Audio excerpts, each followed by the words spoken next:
So a few months ago I was kicking around on YouTube doing my little thing with videos, and I made mention to how I love my Ryobi tools. Since then, Vanon Batteries has reached out to me and said, we'll send you a battery to test. Now I didn't need it, it's certainly handy to have, and I was a little bit skeptical when I first got it. Their claims of 6 amp hours, mine's 4 amp hours, and that one was 2013. You might be able to see it there. And I've got another battery which is 2014.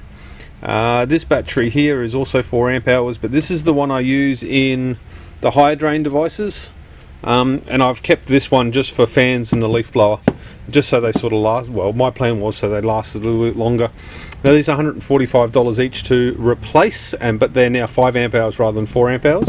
So I'm going to put this through a few tests.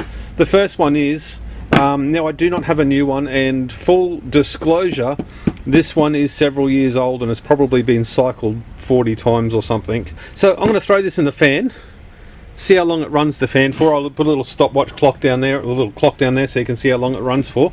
Okay, we'll just throw this battery in, put it on high. Not bad results at all. The Vanon battery got 8.5 hours of runtime, and moving on to the Ryobi battery, we ended up with 7 hours on that one. So not too bad at all.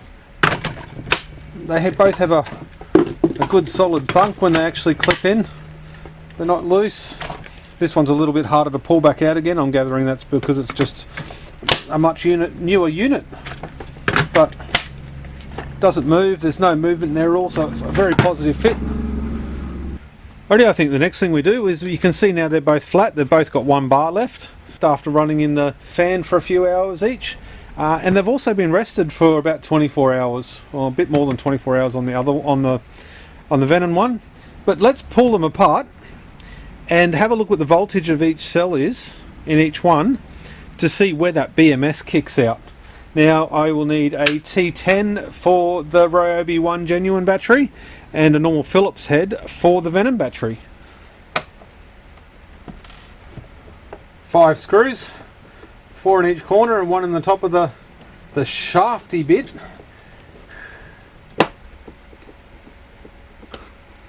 Oh, that comes straight off.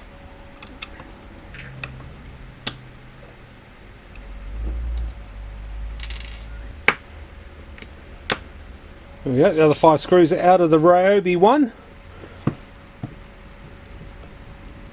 And that doesn't slip off. Oh, there we go. A lot more resistance to pulling that one off. Awesome. There we go. Well, instantly we see a difference in the two BMSs. The Ryobi One looks much more complicated than the Vanon one. Let's have a look what batteries are in each one. There we go.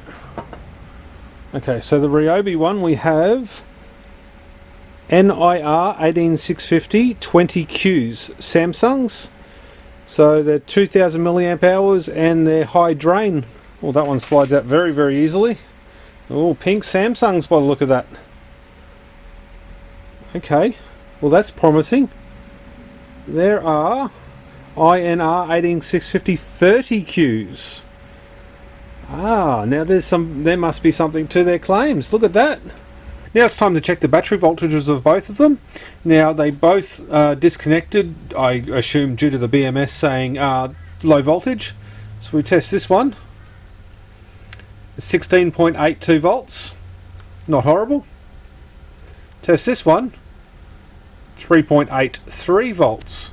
Which means the BMS is still out on that one, and the BMS with the battery voltage recovery has let that turn back on. So if we have a look at the individual battery voltages, so we got 3.37, 3.36, 3.08, 3.50 and 3.49 volts. We look at the Ryobi one, we've got 3.28, 3.3, 3.28, 3.16, 3.17. So the batteries in the Ryobi One are much more balanced at the low end. I think the next test for our Vanon battery should be charging it back up and having a look at what the battery's voltages look like when it's charged up all the way.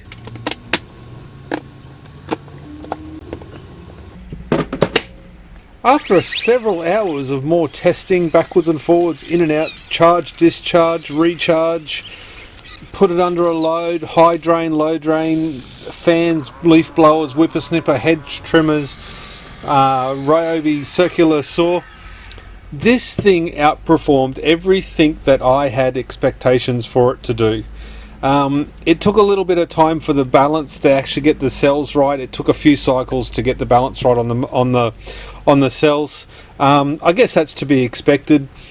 There was no, I run it under charge and discharge situations with the thermal camera hooked up to it. There was no excessive heat from the battery, from the cells, from the cabling, from anything.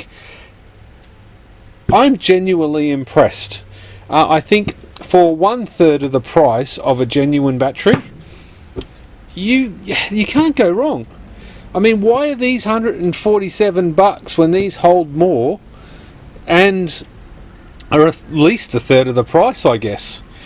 So I'm going to continue to use these batteries and probably enjoy the fact that I've got an extra one laying around now. If you've got any questions, ask them below. There will be a link to the Vanon website underneath, which is not an affiliated link. I don't make any money for you clicking on it, but get over there and have a look if you want to buy one. They're over there. And if you've got any questions, ask them below. Thank you very much for tuning in. This has been a good one. I liked it. Cheers, guys.